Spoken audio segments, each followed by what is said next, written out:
சிம்ம ராசி நேயர்களுக்கு இந்த குரு பெயர்ச்சி எப்படி இருக்கும்? ரொம்ப கவனமா இருக்கணும் சார். மனோகிலி மனோபயம் இருக்கும். நம்பியவர்கள் துரோகம் பண்ணுவாங்க.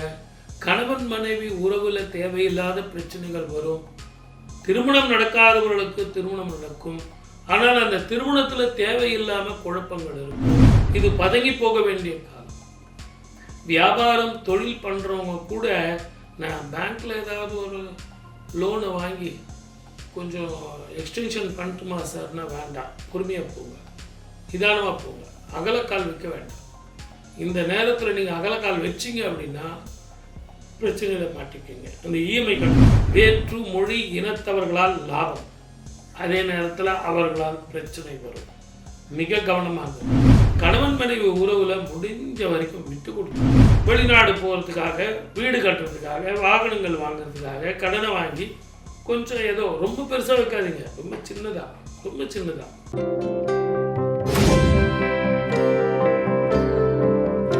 குரு பிரம்மா, குரு விஷ்ணு, குருதேவோ மகேஸ்வர, குரு சாட்சாத் பரபிரம்மா, தஸ்மை ஸ்ரீ குருவே நமः. என் அன்பு பக்தி இன்ஃபோ சேனல் நேயர்கள் அனைவருக்கும் என் அன்பு வணக்கங்கள். குரு பெயர்ச்சி 2026 எப்படி இருக்கும்? பொதுவாகவே பொது பலன் பார்க்கணும் இல்லையா? குரு எங்கே இருக்கார்? நல்லவரா கெட்டவரா? குரு சுபர் தான், அவர் போய் நல்லவரா கெட்டவரான்னு பார்க்கலாமா? இருந்தாலும் சுப பலன்கள் அதிகமாக தருவாரா? யாரை பார்க்குறார், யாரோட சேர்றார், எந்த ராசிக்கு மாறுறார் அப்படின்னு பார்க்கும்போது ஜூன் மாதம் 2ஆம் தேதி குரு பெயர்ச்சி அடைகிறார். மிதுனத்தில் இருந்து கடகத்துக்கு மாறுகிறார். 12 வருடங்களுக்கு ஒரு முறை குரு உச்சம் பெறக்கூடிய காலமாக இந்த காலம் இருக்கு.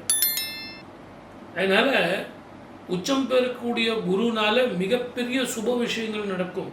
சிம்ம ராசி நேயர்களுக்கு இந்த குரு பெயர்ச்சி எப்படி இருக்கும்? ரொம்ப கவனமா இருக்கணும் சார். என்ன காரணம் அப்படின்னா, அஷ்டம சனி, ஜென்மத்திலேயும் குரு வரப்போகிறார். பொதுவாக குரு பெயர்ச்சி உங்களுக்கு இல்லை, கடகத்தில் தான். ஆனால் 5 மாதம் பொறுத்து அதிச்சாரமாக சிம்மத்துக்கு வரப்போகிறார். இந்த சிம்மத்துக்கு வரும்போது உங்களுக்கு கொஞ்சம் உடம்பு பாதிக்கும், மென்டல் ஸ்ட்ரெஸ் இருக்கும், மனோகிலி மனோபயம் இருக்கும்.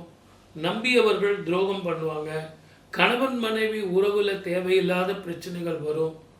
திருமணம் நடக்காதவர்களுக்கு திருமணம் நடக்கும். ஆனால் அந்த திருமணத்தில் தேவையில்லாமல் குழப்பங்கள் இருக்கும்.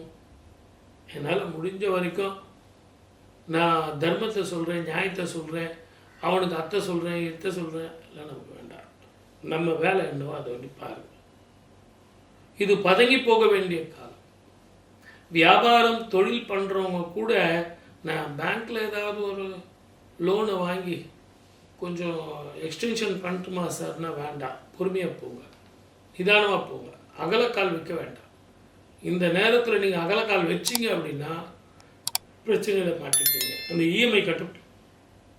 அதே நேரத்தில் உங்ககிட்ட இப்போ பணம் கொடுத்தா கூட அது வந்து சேமிப்பாவோ அல்லது லாபமாகவோ வந்து சேராது, விரயமாக தான் போய் சேரும்.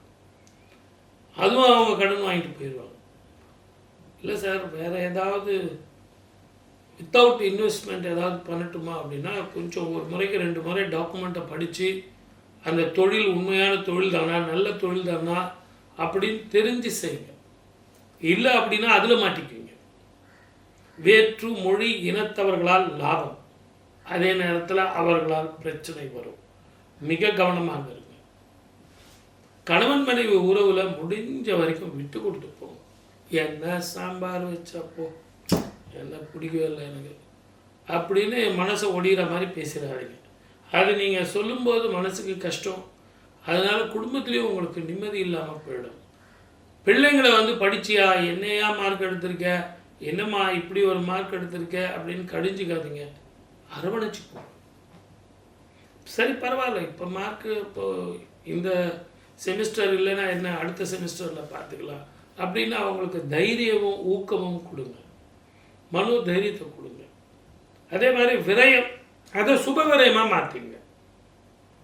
வெளிநாடு போகிறதுக்காக, வீடு கட்டுறதுக்காக, வாகனங்கள் வாங்குறதுக்காக கடனை வாங்கி கொஞ்சம் ஏதோ ரொம்ப பெருசாக வைக்காதீங்க. ரொம்ப சின்னதாக.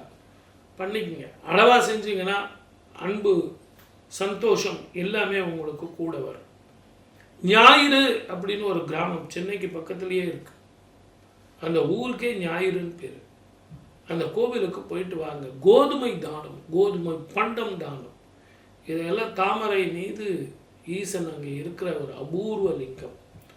அந்த ஈசனை போய் பார்த்துட்டு ஞாயிற்றுக்கிழமையில் போய் பண்ணிவிட்டு நீங்கள் வந்தீங்கன்னா முதல்ல மன நிம்மதி, உடல் ஆரோக்கியம், மன நிம்மதி, இதை எல்லாத்தோட சந்தோஷம், இது அத்தனையும் வந்து சேரும்.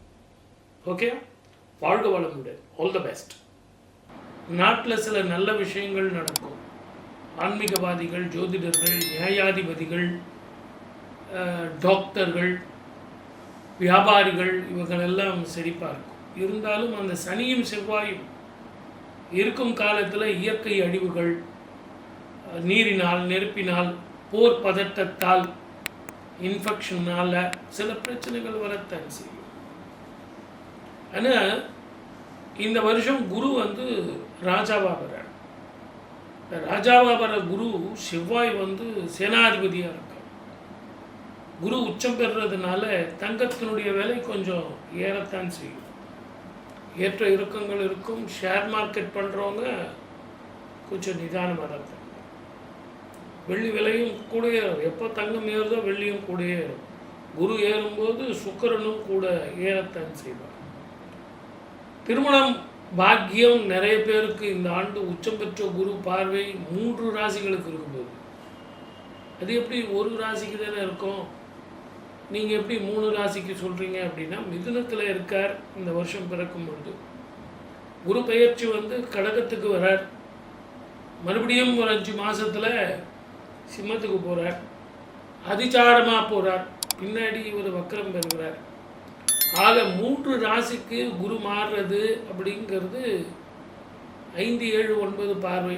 3 வீட்டுக்கு அப்படின்னா 9 ராசிக்கு இவர் பார்க்க போகிறார். ஆகவே அற்புதமான பலன்களை கொடுக்க போகிறார். 12 ராசிக்காரர்களுக்கும் சுபராக இருக்கக்கூடிய குரு பார்வை, உச்சம் பெற்று இருக்கக்கூடிய குரு சனீஸ்வரரை பார்ப்பார், ராகுவை பார்ப்பார். ஆகவே சனி செவ்வாயை பார்க்கறதுனாலேயும் மழை போல வர பிரச்சனைகள் பனி போல மாறும். இந்த ஆண்டு உங்களுக்கு ராகு கேது பெயர்ச்சியும் இருக்கு. அதில் கேது வந்து கடகத்தில் வந்து சேர போகிறார். 7ஆம் இடத்துல ராகு மகரத்தில் இருக்க போகிறார். இது ஒரு அபூர்வமான காம்பினேஷன். 12 வருடங்களுக்கு ஒரு முறை எப்படி கடகத்தில் குரு வராரோ அதே மாதிரி 18 வருடங்களுக்கு ஒரு முறை கேது கடகத்துக்கு வரார். குரு கேது சேர்ந்து ஒரே வீட்டில் இருக்கிறது மிகப்பெரிய காம்பினேஷன். ஞானகாரகன் குருவும், ஞானகாரகன் கேதுவும், ஞானகாரகனோடு சேர்ந்த குருவும் இருக்கிறதுங்கிறது ரொம்ப ரொம்ப விசேஷம். அதனால் பித்ருக்களுக்கு தர்ப்பணம், குலதெய்வ வழிபாடு, காசி, ராமேஸ்வரம், கயா அப்படின்னு நீங்கள் போயிட்டு வர்றது நல்ல பலனை கொடுக்கும். படிக்கிற குழந்தைங்க, வேலைவாய்ப்பை தேடி வெளிநாடு போகிறவங்க, எனக்கு அமெரிக்காவில் கிடைக்கலையே சார் அப்படின்னு சொல்கிறவங்களுக்கெல்லாம் கூட அமெரிக்கா டோர் முன்னே என்ன மற்ற நாடுகள் இருக்குது. பிரபஞ்சத்தில் எங்கே ஒன்றாலும் உழைக்க தெரிந்தால் பிழைக்க தெரியும் அப்படிங்கிற மாதிரி இந்தியர்களை பொறுத்த வரைக்கும் எந்த பிரச்சனையும் வராது. 2வது குரு கடகத்தில் உச்சம் பெறுறதுனால அற்புதமான பலனை கொடுக்கும். உங்கள் ஜாதகத்தில் குரு எப்படி இருக்கார்? குரு சாதகமா, நீச்சமா, உச்சமா, குரு தசை நடக்குதா அப்படிங்கிறத பார்க்கணும். யாரோட சேர்ந்து இருக்கார் அப்படின்னு பார்க்கணும். இதெல்லாம் இன்ஸ்டன்ட் ஃபுட்டு. இப்போ நான் சொல்கிறதெல்லாம் குரு எப்படி இருக்கார் நம்ம ஜாதகத்துக்கு அப்படின்னு ஒரு இன்ஸ்டன்ட் ஃபுட்டாக நம்ம ஜாதகம் பார்த்துக்கிறோம். ஆனால் உங்கள் ஜாதகத்தில் இப்போ என்ன மகாதிசை நடந்துக்கிட்டு இருக்கு, எப்படிப்பட்ட திசா புத்திகள் நடக்குதுன்னு தெரிஞ்சு அதற்கு தகுந்த சுப பலன்கள் கூடும். ஆகவே என்னுடைய அன்பு நேயர்களே, இந்த குரு பெயர்ச்சிக்கு உங்களால் முடிஞ்ச வரைக்கும் தானங்களும் தர்மங்களும் செஞ்சு வாழ்க்கையில் வெற்றி பெறணும். 12 ராசிக்காரர்களுக்கும் பரிகாரமும் பலன்களும் சொல்லியிருக்கேன். என் அன்பு நேயர்களே, பக்தி இன்ஃபோ நேயர்கள் அனைவரும் அந்தந்த கோவில்களுக்கு போயிட்டு தானங்களும் தர்மங்களும் தான் நம்மளை காப்பாற்றும். ஆகவே அந்த கோவில்கள் சொல்லியிருக்கேன், சந்தோஷமாக போயிட்டு வாங்க. வாய்ப்பளித்த அத்தனை நல்ல உள்ளங்களுக்கும் நன்றி. வணக்கம். சர்வே ஜன சுகினோ பவந்து.